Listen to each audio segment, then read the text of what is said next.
All right, so the last time that we left off, like I was trying to give you an example over chapter 7, and if you remember correctly, we did that whole lockable interface thing, right? Where we set up this interface and we applied it to our account, and we applied it to a pair of dice, and we're able to lock it. So whenever you put that interface in, it's important to remember that you're going to need to also put these Boolean values in to control like what exactly it is you're doing. So the next thing I wanted to do was I was going to rewrite the student. Because, like, it's kind of annoying that you have to do an address and all that kind of stuff, right? But I was going to rewrite this to where the constructor is just taking in a first and a last name and then a GPA. So we'll just say like double dot GPA, and we'll make a private double GPA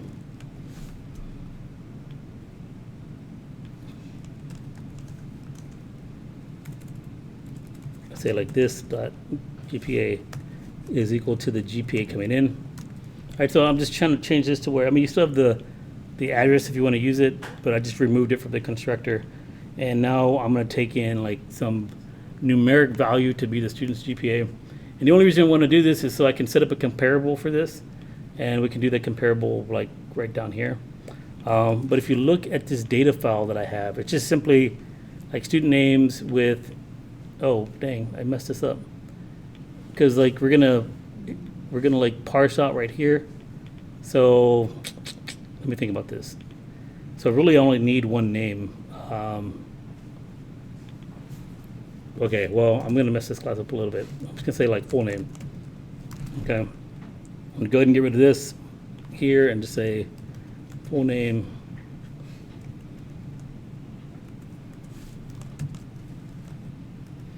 All right, so there's your full name is equal to the full name that is being passed in. And I'm going to change up my toString here. I'm just going to comment all this out. I'll leave it there. You can play with it if you want.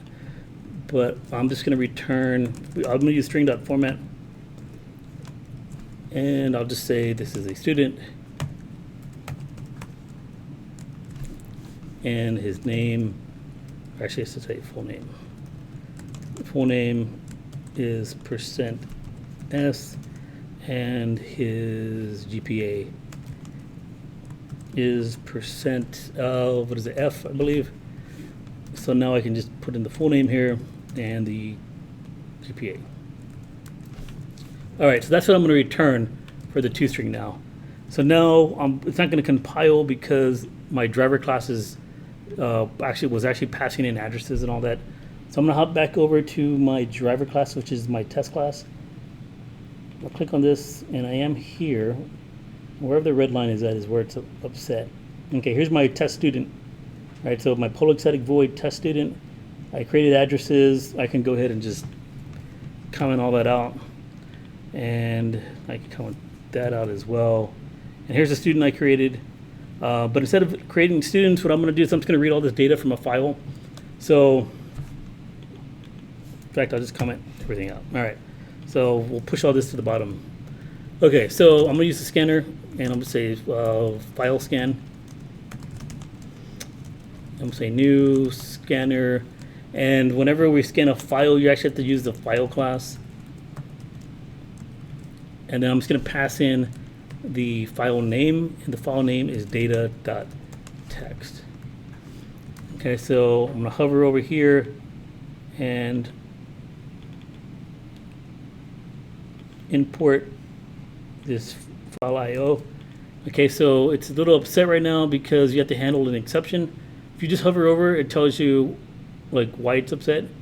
So if it cannot find that file, it's going to throw an exception. So we need to handle it in some way. We can either add an exception signature, and that's where it just puts the throws, and then whoever calls this method needs to handle that exception. So what this is being called now here. Now this is red because it wants us to handle the exception here. So it's all dependent on you, where you want to handle this exception. I would rather just handle it in this method. So maybe just wrap this with a try catch. I'll just say like try. And we'll talk about exceptions in chapter 11. And the exception we want to handle is input-output exception. Yeah. And I'll just say something like could not read file, or could not find file. Could not find file. All right. And once I've read this file, then if you remember, we talked about the iterative interface. That's where the has next. And what we're going to do is we're going to go line by line. So I'm going to say while our file scan has next line, has next line.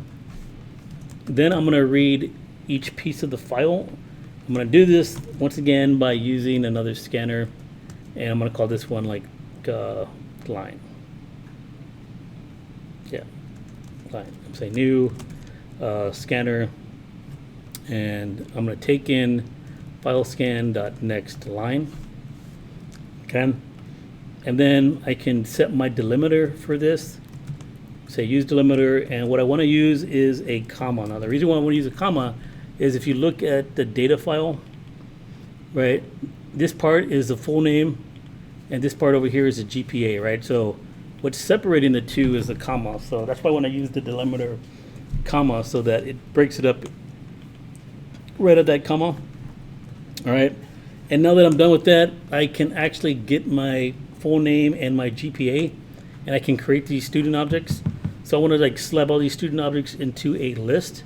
So up above here in my student.test, what I'm going to do is I'm going to make a new list, and I'm going to say these are going to hold a student, and I'll just say these are my students, and this is going to be equal to new array list.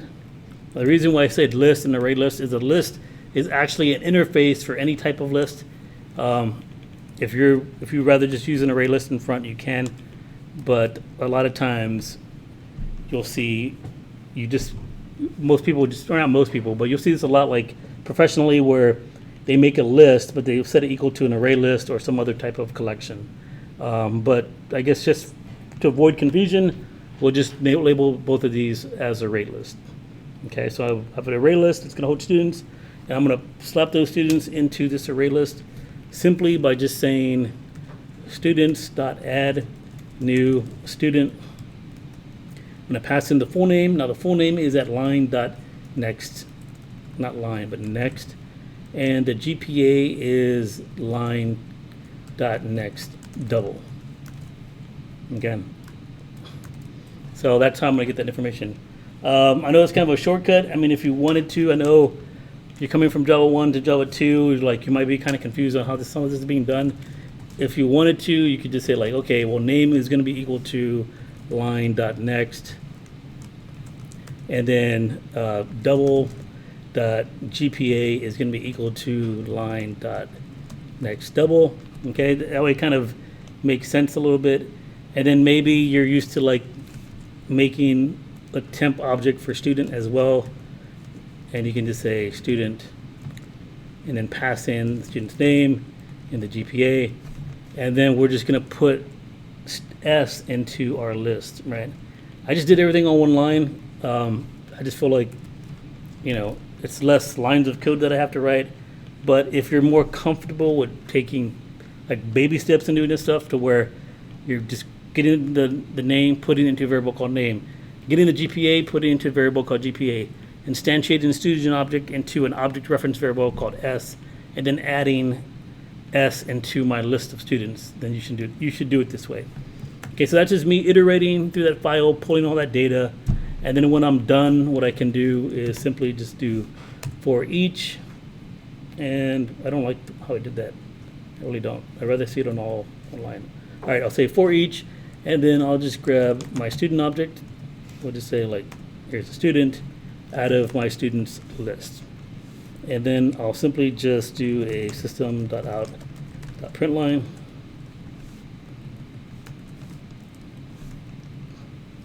And I will print out my student. All right, so up here, I'm just gonna label this really quick. Maybe I'll put like a new line right here, and maybe just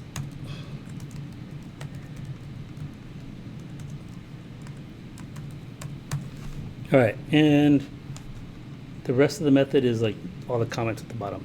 All right, so here's my test student. So in order to run the test student, whenever I get to my main method, I'm going to enter in the option S, and I'll run test student. All right, so let me go ahead and run this really quick.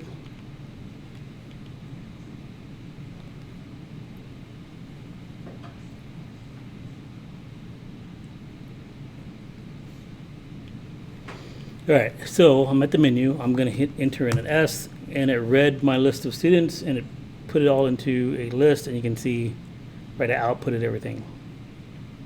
All right, they have the full name, I have the GPA. Okay, let me go change the toString, make it a little nicer, so it's not just like, it looks like a programmer wrote it. I'm going to go ahead and just do just the full name and the GPA. All right. So now when I rerun this program,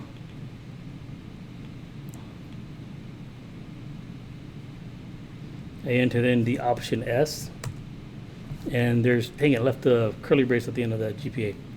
It's annoying me. All right, well, you can see, like, there's all my data. All right, let me just clean up this toString. All right, so now let's just say we wanted to sort this data, because there's no particular order in which this data is done. Right? I mean, it's not done alphabetically, obviously, by name. It's not done by GPA. You can see, like, they're just all randomly put. The way that we can sort, now you can, so part of chapter 12 or 13, I can't remember, one of the chapters in the book, we're going to have to actually sort on our own. We're going to have to, like, write our own algorithm to sort.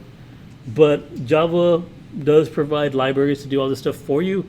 And that one of the classes that we can use to sort a collection is a class called collections. So let me just scroll down to my test student, wherever I can find it. Okay, here's my test student. Okay, I put all the data into this list right here. If I wanted to sort that list, then all I have to do is say collections.sort. Okay, then pass in the list, which is the students. All right, this is not going to work. So right now it's upsetting me, okay? I don't know if you guys see it, but there's like this red line underneath students. If I hover over it, it's telling me the reason why it's upsetting me. It's telling me that no instance of the variable t exists so that student conforms to comparable. Okay, so it's telling me that it wants me to define the comparable interface on my student class so that when this algorithm is running to sort my students, it knows what makes one greater than the other. Okay, so this is where, if you're doing like the rational number problem from the book, it says implement the comparable interface. Java already has an interface called comparable. So if you were to go to the class that you want to implement it on and just type in the reserved word implements and just type CO, right? It's already like using its IntelliSense. Press enter. Now there is like that less than greater than, so you can, which specifies the type. Now because we're a student object, we only really want to compare ourselves to another student. Okay, if you don't do that, then you have to, you compare to, like, let me just show you what happens if you don't do that. So just say I didn't put, I want to compare myself to a student. I come over here and I click on implement method and hit OK. Like now you're taking in the generic object and you have to compare yourself to a generic object, right? Which makes no sense. I mean, you're really not ever going to compare yourself to a generic object, I guess. Maybe so. I have no idea. Maybe you want to do that, but it's probably easier just to focus and worry about the student class. If I come over here and put student inside those less than greater than symbol, then I come over here and click on implement methods, compare to, hit OK, and now you can see that it went ahead and is comparing myself to another student. Okay. So now this is where you think, like, how do you actually want to sort this data? Do you want to sort by named or do you want to sort by GPA? But the O coming in is just the other student, okay? And it's really not that difficult whenever you're dealing with strings. Let's just say we wanted to sort it by the student's name. Then all we have to do is just say, okay, well, full name dot compare to, ignore case, because you want to ignore case whenever you're comparing strings, unless we don't want to ignore case. It's up to you. And then we'll just pass in O dot, what do you call it? Full name. Okay. Now I don't have to use the getter and setter here, right? Because I'm already inside of the class, and I don't have a defined getter and setter for this class for some reason. That's just the way the book decided to do it. So I can use the actual reference to the instance data, which is full name. So I'm saying full name of this class. Now, if you want, or this object, if you want to put this in front of that, you can. To me, it makes it a little easier. So you're saying the instance of this object, its full name, when you compare it to another object coming in, its full name, is going to give you a negative, 0, or positive value. If you read all the details of the compare to ignore case, can we do that through here? There's not any. How can I do that? Hover, no. Dang it. Okay, I'm gonna just click on this. So there is Java documentation that didn't come up for me. Dang it, I'm moving too quick. Okay. Here's what the string class says on it. Compares two strings lexicographically. That means it uses the Unicode character set value to compare the strings. Ignoring case differences, this method returns an integer whose sign is that of calling compared to with normalized versions of the strings where the case differences have been eliminated by calling some other or two lowercase, okay, on each character. Note that this method does not take locale into account and will result in unsatisfactory ordering for certain locales. The java.text package provides collaborators to allow locale sensitivity ordering. Okay, so it's basically going to give us a positive or negative value when comparing two strings graphically. So now when I hop back over to my driver class, which is test, okay, that red line went away, right? Java's happy right now. So I can just rerun this program. And now when I print out my students, it's going to be in order by name. So if I type in S, it printed out my students, and if we go back to the top, you can see driver says A, the next one, or AR, AS, B, right? Like they're ordered, okay? You can do cool things with this sort also by calling reverse. Where is it? All right, here. Dang, I forgot how this works. I think it says collections reverse. Collections dot reverse order. Yeah. All right, and let me just run this one more time. And this is gonna just put it in reverse order. Another way of reversing it would have been to like multiply the result by a -1. That would have also reversed the order in the compare to, if that's what you wanted to do. But here the order is reversed just by putting in that flag. Okay, so this is one way that we can use the sort. Let Java just take care of it all for you, and it put it all in order. Now, if you wanted to sort purely by GPA, we would have to go back and change our compare to. Right now, they kind of provide that kind of gives us a problem. Like, what if sometimes I want to sort by name, but sometimes I want to sort by GPA? You know, like how would I do that? I mean, you could probably think of like, oh, I could make a flag or pass it to my student. You can't really overload because collections is just going to call the compare to, right? You can perhaps make a static variable that you could set on the class, and then use that to see if you're on GPA mode or name sort mode, and like do something like that. But that seems like really complicated. So there's actually something else that you can do, which, I mean, this might be a little complicated. I'm not going to grade you like on this type of thing, but it's something that I do all the time and something that you should probably know about, especially if you're going to be advanced at this stuff. Is you can actually declare what we call an anonymous inner class. I don't know if you guys heard of that, but we're going to be hearing about it a lot if you're going to get into like GUI design. Anonymous inner class meaning I can define a comparator like right here inside of this sort. And you can just do that by saying new comparator, right? You see how it just came up? Like IntelliJ is already like all over this. Like it knows what I'm thinking. It's crazy. And I'll just press enter, and you can see that it's just going to compare two students to each other. It's saying O1 and O2. I don't know, like what makes it decide on O, right? Like why not S? I don't know. Let's just, let me change it to S1, S2. All right.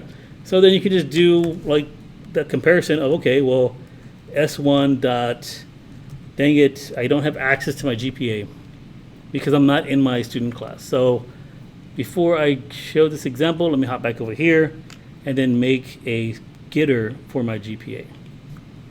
Like right here, I'll just right click and do generate getter, and I want it to be for my GPA. Hit OK. Okay, I'm gonna hit this back arrow, which is kind of cool. I don't know if you guys know this on IntelliJ, but you hit back, it pops you back to the last place that you clicked on. Hit back again, it hop me back over to where I left off. That way you don't have to like click on the file and like get lost and that type of thing. All right, so I want to compare, there's two ways to compare doubles. I believe there's actually like a double dot compare, and you can just pass in S1 dot get GPA and S2 dot get GPA, right? Really simple. There's a lot of like methods available in Java that kind of take out like the work of you actually trying to figure out the difference between the two GPAs, but actually comparing two numeric values is actually pretty simple. You just take one minus the other, right? If it's 0, they're equal to. If they're not, then one will be greater than or less than, right? But anyways, using what Java provided, I can just do double dot compare and compare the two GPAs. And now when I rerun this, instead of using the compare to on my student class, it's going to use the comparator that I defined for that particular sort. So I hit S. And now you can see that the GPAs are in order. They're in order of lowest to highest. If I wanted to reverse the order, then I can simply just do what I did before. I don't know what order it actually goes or which spot, but I believe it might be the last thing to do. Collections dot reverse order. Dang it, that didn't work. All right, maybe it's before. If not, then dang, I don't know what to do. Collections dot reverse order. Dang it, it doesn't like that. All right, so we're gonna have to like outsmart this by just multiplying this by -1. So like -1 times that. All right, now when I rerun this, the higher GPA would be top. All right, and you can see now there's my list of students, and the higher one is on top, right? And then as you go down the list, it gets lower and lower. All right, any questions on that? So that's how you do the comparable interface. It's pretty easy.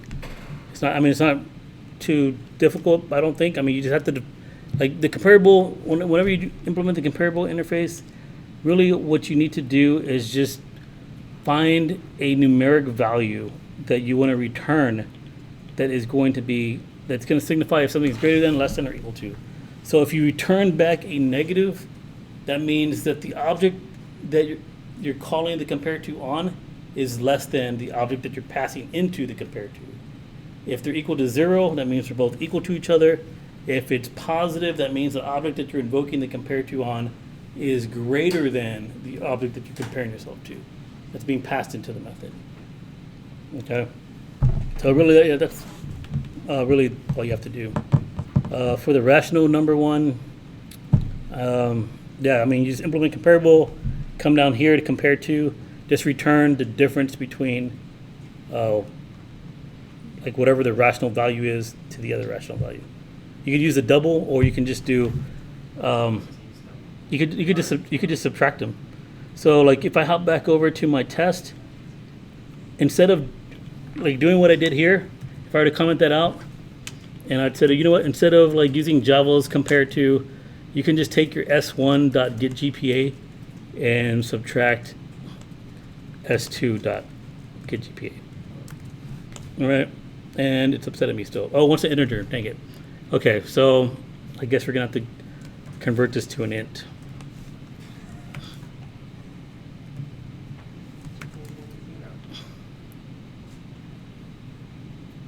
Oh wait, yeah, you're right, because you're gonna get some.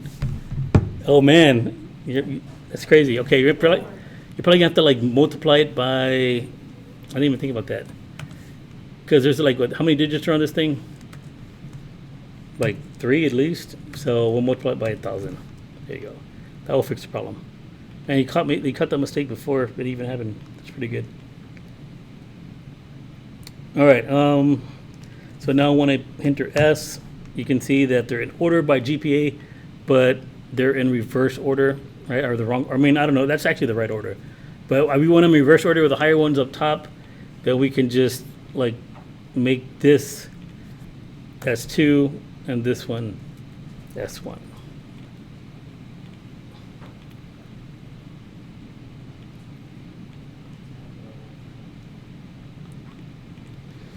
Put an S, and there you go. Run the program, and it's the higher ones up top. Okay. All right. So I mean, I don't know how you want to do this. I mean, thinking about that is actually kind of cool, right? Because you feel like you did something. But double compare. I mean, that's if you read the wrapper classes, that's actually a method available not only on double, but also the integer, also the long. So that will actually do whatever it needs to be done to get the integer that can tell the difference between the two. Because if we didn't put this 1,000, you're right, like it would have been all messed up because the difference between most of them is not going to be 1. It's going to be a fraction, right? So if we didn't do the multiply by 1,000, then this sort actually would not have worked correctly. Wait, something's upsetting me. Oh, I got rid of too many parentheses.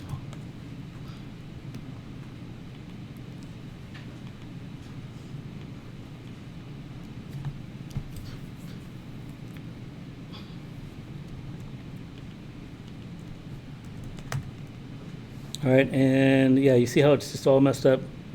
It doesn't know what to do.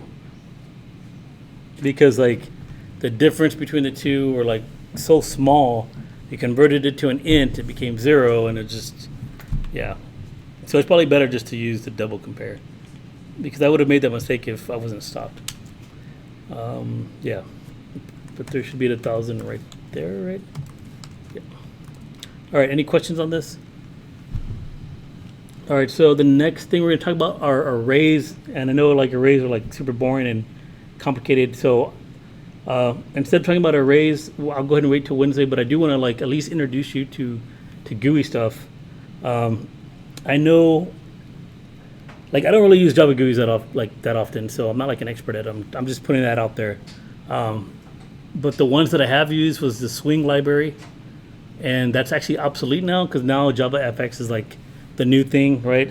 So I'm not going to read through. I'm just going to like click through all the slides real quick just to read it, just to see what it says. But I'm not going to do everything because there's like things like creating lines and pictures and all that. Like I kind of feel like if that's your interest, you can read more about that. But I think the thing that's important to take away from the GUI stuff is making user interfaces where they can enter in data and click a button and submit, that type of thing.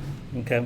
So that's what I'm going to focus on when I teach the GUI part of it, not like actually making graphics and characters fight each other and explosions and stuff like that. I heard you can do all that in the new JavaFX library, but I just haven't had time to look into it myself. So I'm going to go ahead and make a new project. And let's see. Let me put this into Dropbox.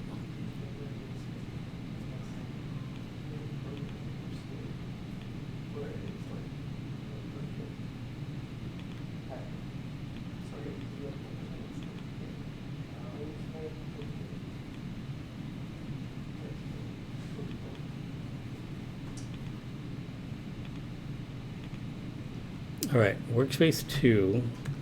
I'll put GUI example. I'll call it GUI example 1 because I do plan to do a couple because I don't think I'll want to get too far today. And I'm going to go ahead and open in this window, terminate the program. All right, so some things that I do know about JavaFX that I can probably tell you without even having to look at the lecture slides is your like whatever class is going to implement the GUI has to extend the JavaFX application class. Okay, we'll talk about inheritance chapter 9, but that's just something you have to do. So I'm just going to make like a driver class for this. So I'm going to say GUI test. All right, and you are going to need the main method. So public static void main. All right, and up here is where you're going to have to extend the application class. Application. And there it is. Like IntelliJ's already gave me all this information.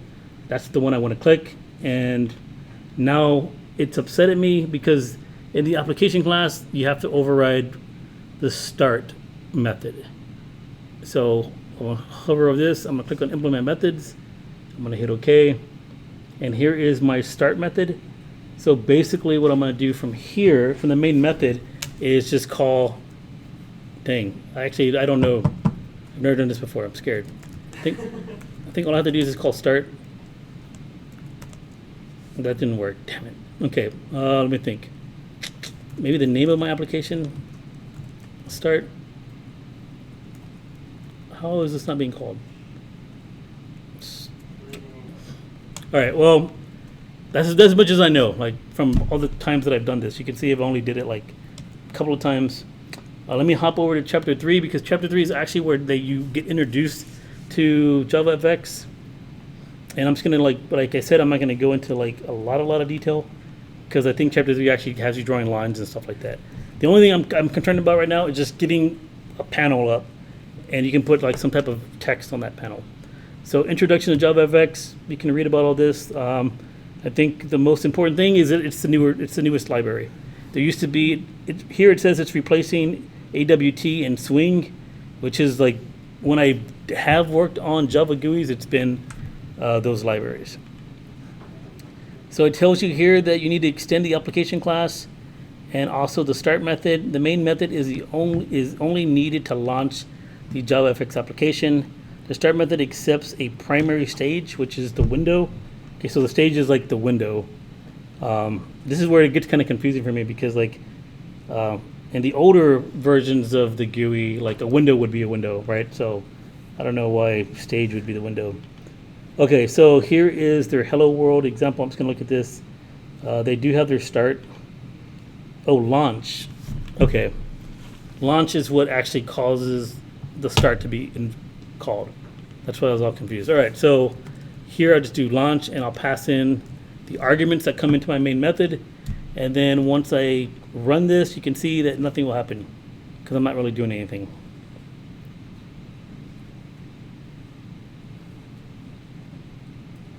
All right, it ran, nothing happened because there's nothing happening here.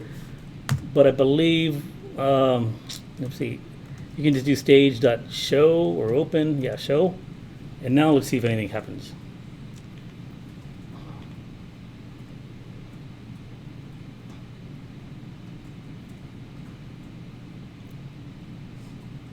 All right, there you go. Cool, right? There's a window that we're going to like put a bunch of stuff into. And so really all you got to do is to get something showing is extend the application in your main method called launch. That's a lowercase L. It's just in italicized. It looks like kind of funky. And then you need to override the start method. And it's passing you this stage, which is the primary window. And all you got to do is show that window, and then something like this will pop up. Okay.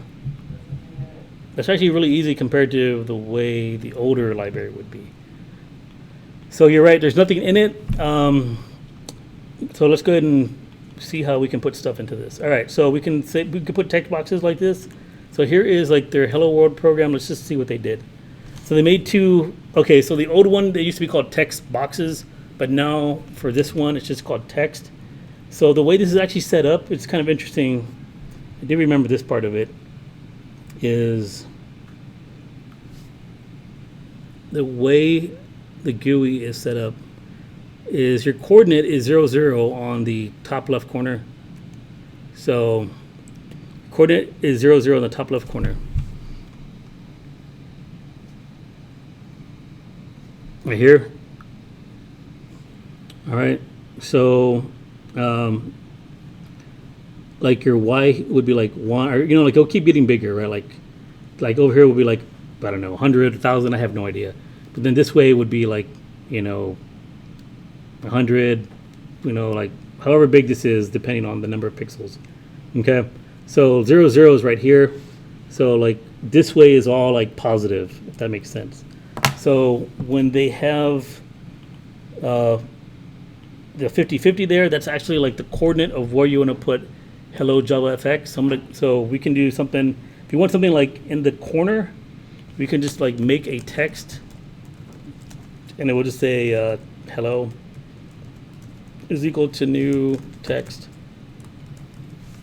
And let's import, let's hover over this, import class. Oh man, there's so many things to import from. So you want to make sure we select the JavaFX stuff. That's JavaFX scene.text.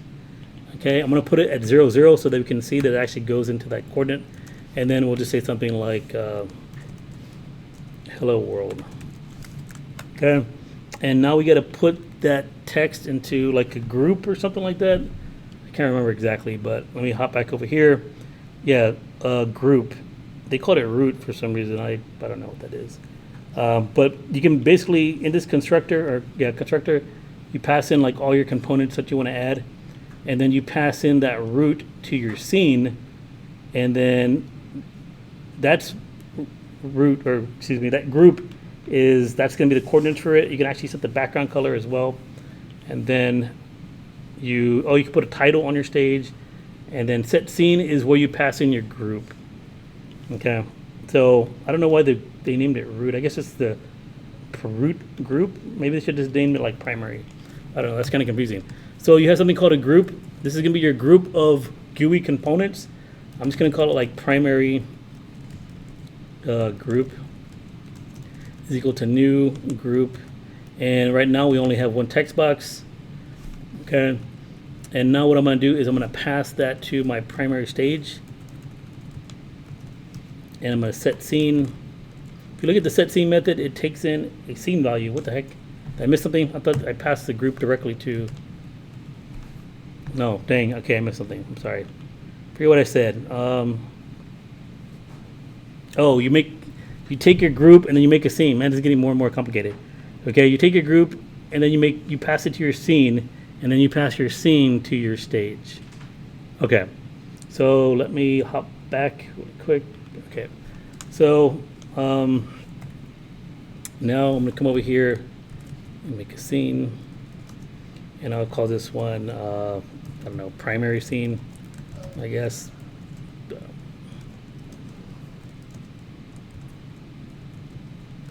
Okay, and then in here you'll pass in a bunch of data.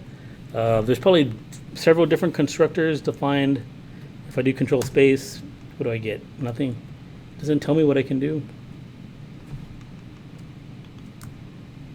Dang, I don't know how to use IntelliJ that well. Scene. Dang it. All right, well, I believe it wanted like a coordinate value. We'll just say 0, 0 again. And then the root and the fill. Okay, I don't know what this is gonna look like. I'm just entering stuff in. And then it wanted a color. So you can use color dot, we'll just go with blue. It's still upsetting me. What the heck? Okay, maybe I did something wrong. Oh, I have the order in which I passed in the data wrong. I got to put my group and then the values. All right. Oh, that's why it's saying root. Okay, maybe that's why I named it root, because that's the name of the data that's coming in. Okay, so that's the width and the length. Okay, so width I want it to be, we'll say 150, and the length we'll say 150. And I'll get rid of this primary group because it's actually in the front now. Background color of blue, and it's still upsetting me. Are you kidding me? Oh, I'm using the wrong color. You see that? I don't know if you see that, but it's telling me com.sun.prism.paint.color. So I imported the wrong color library. What the heck? Why would it do that? That's so weird. So the color that you actually want to use is, I have no idea actually. Let me see what my options are. I can't choose from a list of colors. Wait, was it a color that I passed in? It is a color. But the color they're using is JavaFX scene.paint.color. But IntelliJ is not smart enough to figure that out for me. So more actions. import class.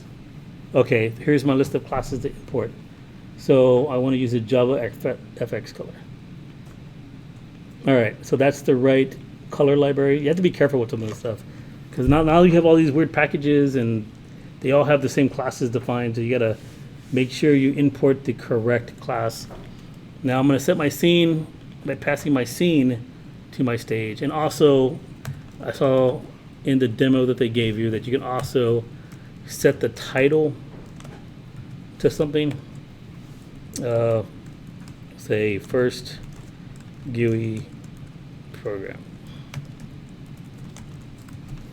All right, now when I run this, you'll see the text box and a blue background. It's gonna be in the corner.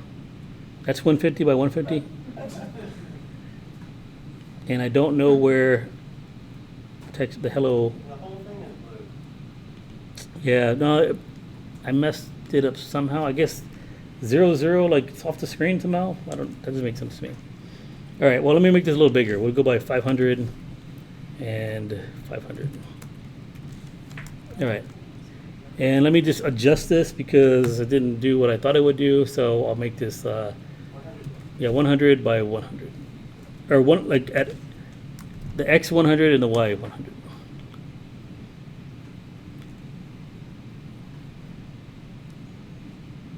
All right, there you go. So where was it? It was like maybe like right here, maybe. Probably inside the Yeah, that was kind of weird. But anyways, that I mean, like if you, the examples in the book are actually like, the examples they give in the book are really, really simple. They're not that complicated. You can probably just follow through them. They also show you shapes and colors. You can do lines and all that. I'm not going to do all that. But I do want to change my text, though. I want to be able to change my text. How can I change my text? Okay, so when you don't know something, like, you can like look it up, or you can just kind of mess with it until you figure it out. So I'm going to go over to hello. I'm going to hit dot. I'm going to do set. And then I'm just going to look at what I can change with the set. So there's text, and it's not telling me anything.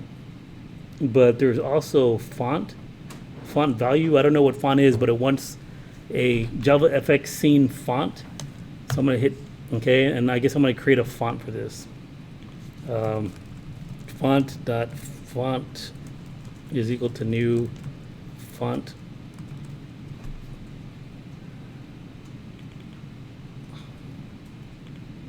Import JavaFX.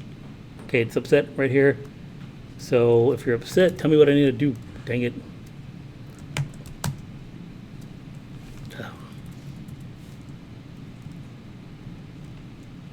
I don't get why it's not telling me how to use a constructor. This is kind of annoying. Oh, just click on it. That's all I had to do this whole time. Okay, double. That's probably the size. String double. I'm assuming it's like font family and size. And then the other one, I don't know. I don't know what an object string double would be. So I'm just taking a stab right now. So if I want to make my font, I don't know, like 30, size 30. Well, it even says size right there. Cool. So it's going to be pretty big then. And I'll just set my font. And now when I run this program, the hello should be a little bit bigger. All right, there you go. That's 30. All right, and then the string, I'm assuming the string is probably like font family or something like that. Oh, name. There's probably like a list of font names that we can use. Arial. Let's see if that works. I don't know if the A needs to be capitalized. But they kind of looked like Arial before, right? Isn't Arial just like that? How about like Times New Roman? That has like the little like edges are kind of Times. You know what? Instead of guessing, I'm going to go ahead and just Google this really quick. So I'm going to say font JavaFX. Maybe I'll click on that one, and I'll click on this one. And let me look at this one. It seems like it could work. Tahoma. Oh, wait, that's not, that's something else. Oh, you can do fancy, and, well, I don't know. There's like a lot of stuff you can do. I'm going to take this one right here. Oh, you don't even need to make your own font. You can just call a static method font, do bold. Like, I tried to like instantiate my own font here. So according to what I just read, I should be able to just say like font.font and then give it what I want it to be. Give it if I want it to be bold, right? What was it, the bold thing? Font weight bold.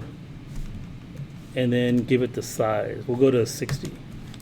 All right, let's see what that looks like.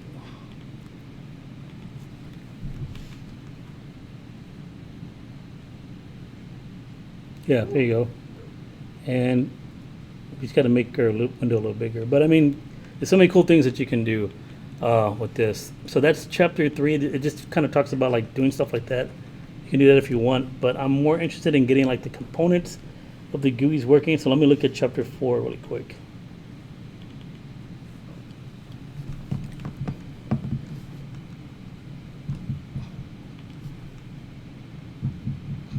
Images, arcs, graphical user interfaces, and then the last thing is text fields. Good. Go back. Oh, event handlers. Okay, this is where it starts getting actually fun. Okay, so let's see what they're doing here. All right, graphical user interfaces. Okay, controls, buttons, events, drag. Yeah.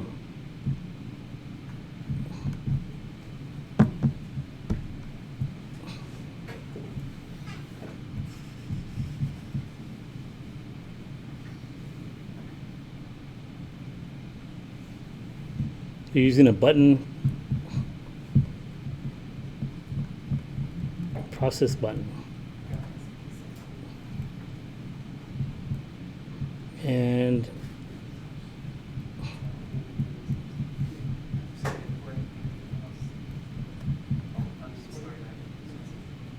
all right.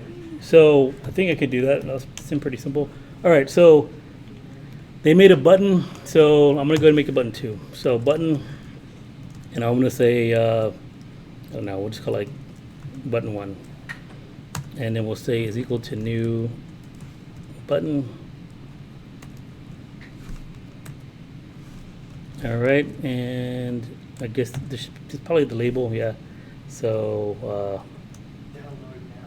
just say push. And this probably has to go somewhere like where we set the X and the Y. So I'm assuming that we'll set the X, or excuse me, the Y like 150 maybe, or maybe actually 200. 200, but then we'll make the X 100. So it's still, wait, I guess that it doesn't like that. No, okay, it just wants a string for the label. I can't adjust where I want to put this thing. That makes no sense to me. All right, let me just do button 1 dot set. Button 1 dot set X, no, set position, set something. What the heck? Bounds. I want to put it somewhere in my scene. Location. Oh, there you go. Thanks. Okay, set location, and I want it to be 200 and 100. Let's just see where that's at. Okay, so this is something I added. So I'm gonna have to actually add this to my group right here. So hello, then group. Dang it, why can't it go in there? It doesn't like buttons. All right, let me hop back to the thing. There was a group buttons class, or that class object. Yeah, but I thought it was the same thing, like just.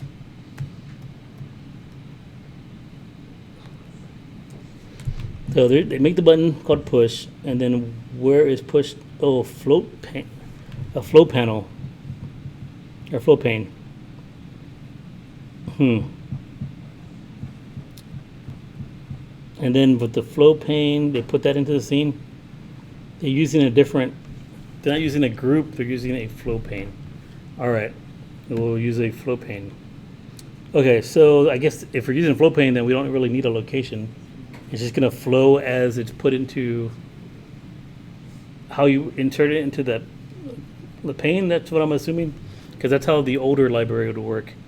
So let me just go ahead and I'm gonna comment this out, and I'm gonna remove button 1 from there, so you know it doesn't belong there. And they had something called flow pane. We'll call it pane is equal to new flow pane. And I'm going to pass in hello and then button 1. And it's still not happy with me? Are you kidding me? Okay, tell me something. Oh, you know what? Did I use the wrong type of button? I did. Dang it. That was the problem the whole freaking time. All right. This is what I mean. You got to be careful when you import. All right. Let me just, instead of using flow pane, I'm going to go back to using it that way because that actually should have worked. All right. This is kind of annoying. Come on, IntelliJ. I think you're smarter than this. So where's the button at? There is no button. It just imported like the entire library. Ugh, it's kind of annoying. All right. So I removed that import. Now let me be really careful about how I import this. Okay. Right click, or no, click it, click, come on, give me something. Import class, Java scene, or JavaFX scene. All right. Set location, okay. That was not actually a thing anymore. And we'll say 200 by 100. All right. And dang it doesn't like that. Okay.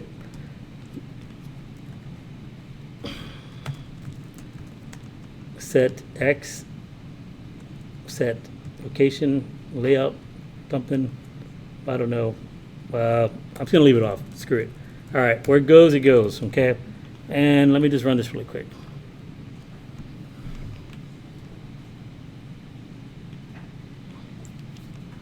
All right, there's my button right there, nice and small. All right, so it's not actually doing anything, right? You guys agree with that? I'm pressing it. I'm just okay. So the cool thing about buttons, and this is where the idea of an anonymous inner class comes in and interfaces come in, is that you actually have to set up like an event to handle the click. So right here on this button, it's gonna say button1.set, and there should be something called like on click, or no, dang it, on action. Okay, on action is what you need to do. On action, it takes in an event handler for an event action. Press enter. Now you actually have to pass in like some type of handler that's gonna handle this. Now Java 8 has all these weird lambda expressions and stuff like that. I'm not like really super comfortable with doing those. Every time I do it, I have to look it up. Yeah, but I can do like the old school Java way of just saying like new event handler, press enter. So I'm basically putting an anonymous inner class into my set on action, and then what I can do is just do something randomly. What can I do randomly? Let me do this at the very bottom. Okay, like right here. That way I can reference anything created above it. So like if I wanted to change the color, this is what we can do. How can we randomly generate a color? Okay, I can figure this out. So I want to change the scene color where it says, you said it says color blue. Oh, you know what? I could just make an object reference to the color and then pass that in and then just change the object reference. Okay, so I'm gonna say like color is scene color. Okay, and I'll say color blue. Okay, and I'll pass in scene color here. All right, and then every time you click the button, we're gonna set scene color to something random. So can we do random? Let's see, color dot RGB. Yes, RGB is integers, so that's up to 255. So I'm assuming it's 255, 0 to 255. Yeah. So I have to do like math dot random times 256. But cast that to an integer.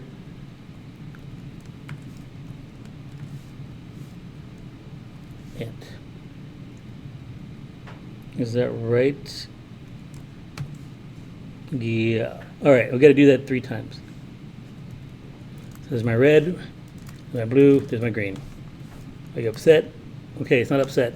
Oh wait, it doesn't like this. Shouldn't it just be done? Oh, it wants it to be final. Dang it. All right, so it doesn't like what I'm trying to do. It's trying to outsmart me, but I'm gonna outsmart it. So I'm gonna do, I think I could just grab this reference and then can I set color? or set background. Damn. Set, how about just color? Oh my god, can't do this. Let me see, scene color, primary scene dot set fill or paint. Dang it, this is gonna get more complicated. So, no wait, that's not it.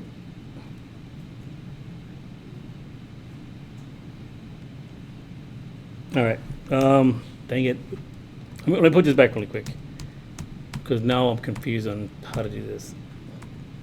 Okay, I'm gonna go ahead and make this final. Let's see if that lets me do anything. Dang it, not letting me do it. Yeah, okay, because I'm setting it to a value and then I'm trying to reset it, right? I made it constant. So let me just Google this really quick. So JavaFX change scene color.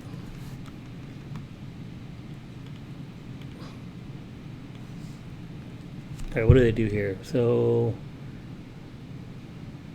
oh, they're passing in like these weird CSS stuff.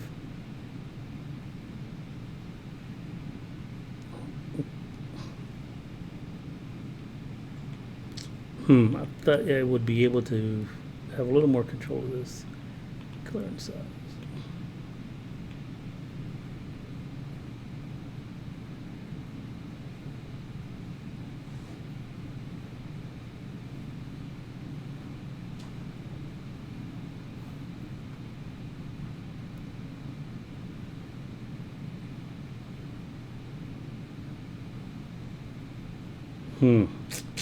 I don't see. All right, I'm gonna let me just do this. It is the set fill.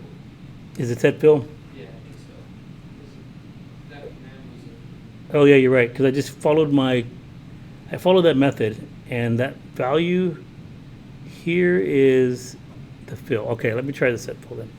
So scene primary scene dot set fill. What's a paint value though? Okay, so let me just move that down there for now, and let me see if I can call like a static method on paint. Paint dot value of, dang it. That's all I got. Type. All right. Paint dot paint is equal to new paint.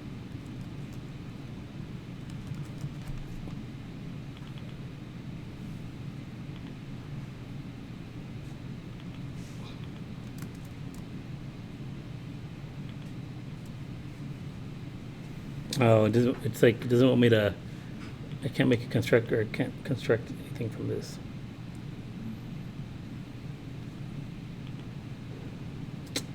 All right. I don't know how to. I think you just put the color class directly into the paint. You mean just put color inside of here? Inside the primary scene set fill. All right. Let's try that. I didn't see that, but all right. I believe you. Oh, it's happy. Okay, cool. It's happy. All right.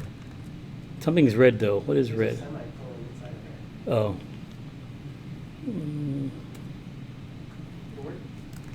All right, let's see if it works.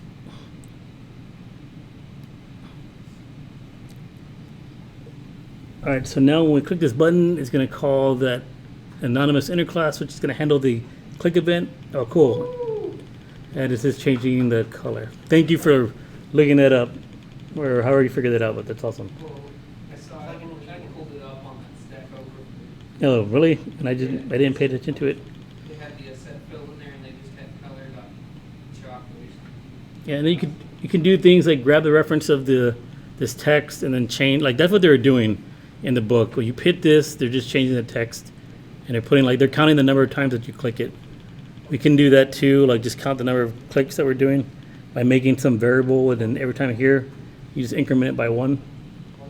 Okay, but the idea behind this is eventually we're gonna have input fields and buttons and stuff like that, and instead of prompting the user for data through command prompt, you can actually just have a GUI that does it and just calls whatever program that you need to call. Right. Like I said, sorry, I'm not like an expert at JavaFX, but I haven't really had to use it. I do Android programming mostly. But I do have experience with the older Java library. So, yeah. For the most part, IntelliJ will guide you like the direction that you need to go if you just want to like mess with this stuff. But I feel like if you read the GUI sections in the book, I mean, they're actually pretty useful. I mean, it's pretty simple. They give you examples that you can just copy. Like, here's one right here. Like we can do, let's just do this really quick. This seems like fun. All right, so there's an input field. What do they name their input field? They said that string has been deprecated. It's not, you can still use it, but it's being, JavaFX is like what is preferred now for your Java library. There was a GUI editor for string. Yeah, so there was the, damn, what was it? I can't remember. Because I don't think, You do like a drag and drop type thing, right? well, it's, this way is, if you want to build a real graphical user interface, Yeah. you have to put location out of the blue. It's kind Well, that is true. of old school. So I don't know if there's like a drag and drop GUI creator for Java. I'm sure there is. I mean, like nowadays, like everybody's making something. There might even be a plugin for IntelliJ. If you look at because IntelliJ has plugins, you can just search the plugins, and there might be like a drag and drop GUI editor type thing.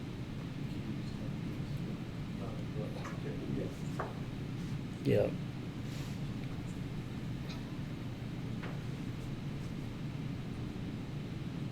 So the input thing, I didn't see what it was.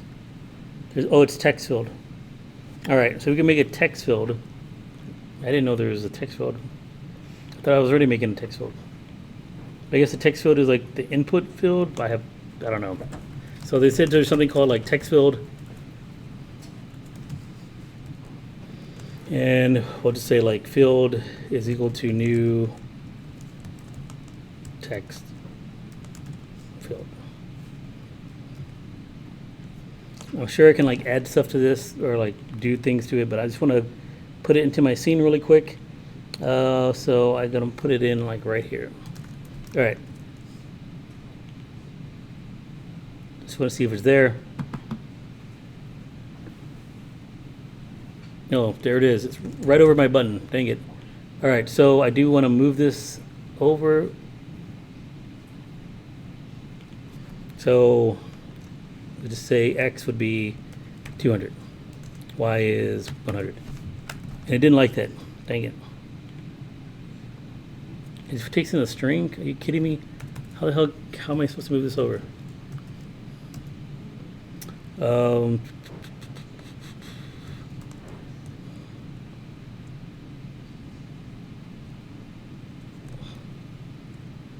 right, I guess I could just use this, right? So, wait, I want to set the X though.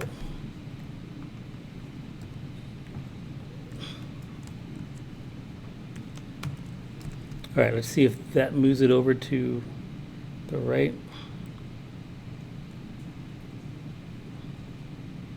All right, it did. All right, and I can put data here, and then you can actually put a listener on this as well, right? So on this text field, I'll put it at the bottom. I think you can put a listener on this. Let's see, so on action, okay. New event, what's the event handler, right? Event handler. All right, so I'm assuming this is like when any action is taken on it. You can listen for this action event, but for now, I have no idea what I'm doing. So I'm going to do a system.out.println line and then just print out the event that happened to trigger this field from having some type of action taken on it. And I have to look at my little console right here to see what type of event it is. Oh, so just enter is what's triggering it. Cool. I was hoping it would do something like that. All right, so that means they can type something in there, and as soon as they press that button here, I can just say like, okay, I'm gonna take my text field, or no, what do I name it? My hello, and I'm gonna just set text, and then whatever value that is inside of my field dot get text. All right, cool. So come over here.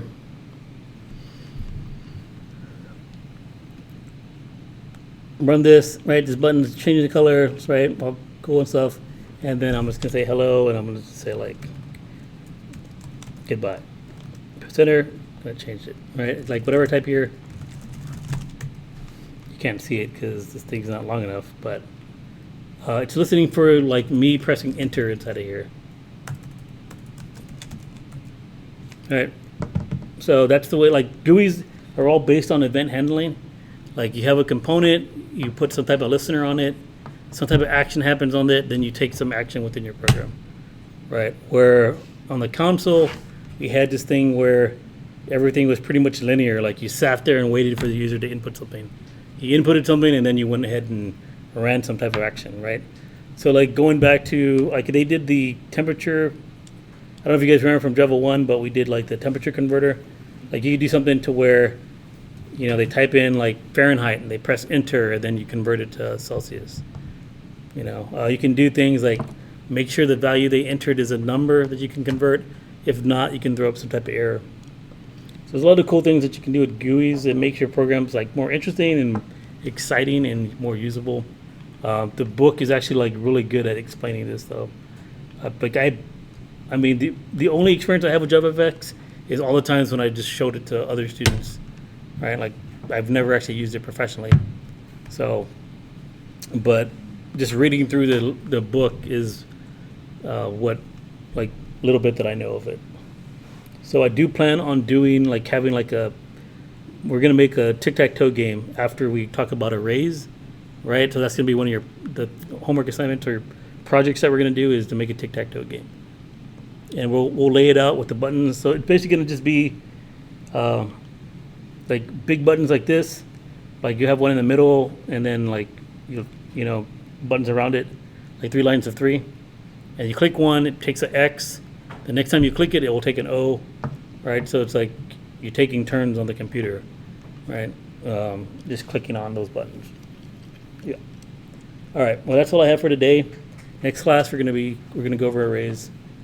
Yeah. But you guys got to stay here till 10 o'clock, though. No, I'm just kidding.